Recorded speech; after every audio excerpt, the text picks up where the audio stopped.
I agree, Bowser. I, too, could eat a peach for hours. I'm a little 2 weeks late on this one because I couldn't afford a ticket, and by the time I could, I got sick before I could make a video about it. But with all that said, Mario Brothers. Now, it was a big thing when Illumination announced that they were making a new Mario movie since, the last time something like this was attempted 30 years ago, it hit so bad that they never tried since. Well, I guess actually the closest thing would be Amagi, who's the animation company that made TMNT and Astro Boy, pitched an idea for a CGI Legend of Zelda movie, but because those two movies did financially terrible, their doors closed before that other one could open. There's a demo of that floating around somewhere, but I do remember I sent it to my brother who was a big Zelda fan, and I distinctly remember he said, It's just not fair. He liked TMNT though. And my god, the onslaught of memes that came from the cast announcements alone was insane. People were favorable about Jack Black voicing Bowser, but the life leaving people's faces when Chris Pratt was announced to play Mario, that's just something that's great to be alive for. Shit, this picture I took of some sad kid at the mall back in 2019, it's just been sitting in my drive collecting dust for the past couple of years, and this movie finally gave it a purpose. Thanks, Nintendo. Growing up, man, I spent hours of my life stomping Koopas in the original Mario Brothers arcade game.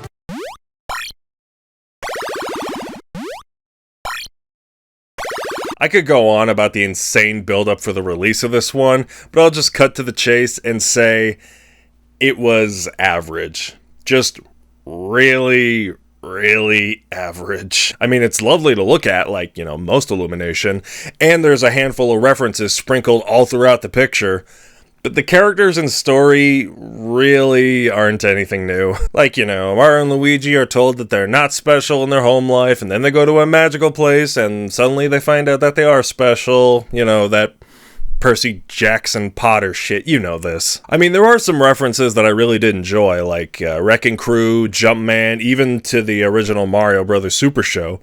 But those alone aren't really enough to carry the movie for me. Thankfully, the hope that people had for Jack Black voicing Bowser did do a decent chunk of that, though. Were you excited to play Bowser?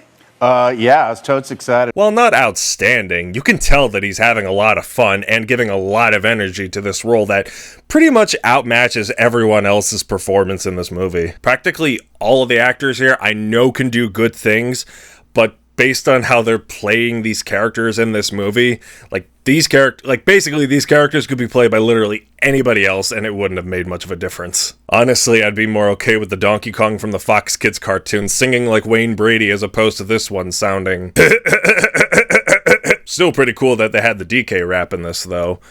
Although the great Grant Kirkhope, who wrote the damn song, was not credited for it at the end, so kind of a low blow there, honestly.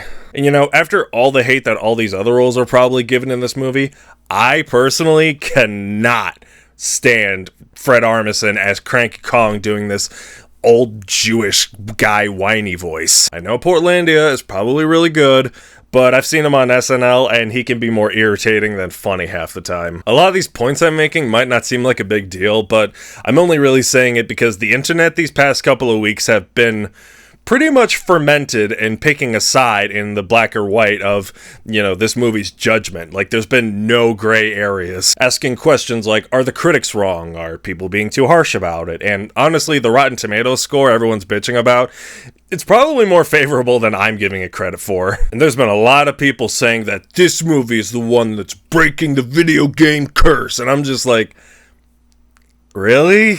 I mean, look, you can have fun with it, and you can like it as much as you want, but I don't think this movie specifically is the one that's setting off that seismograph like everyone's claiming it is. I mean, it's...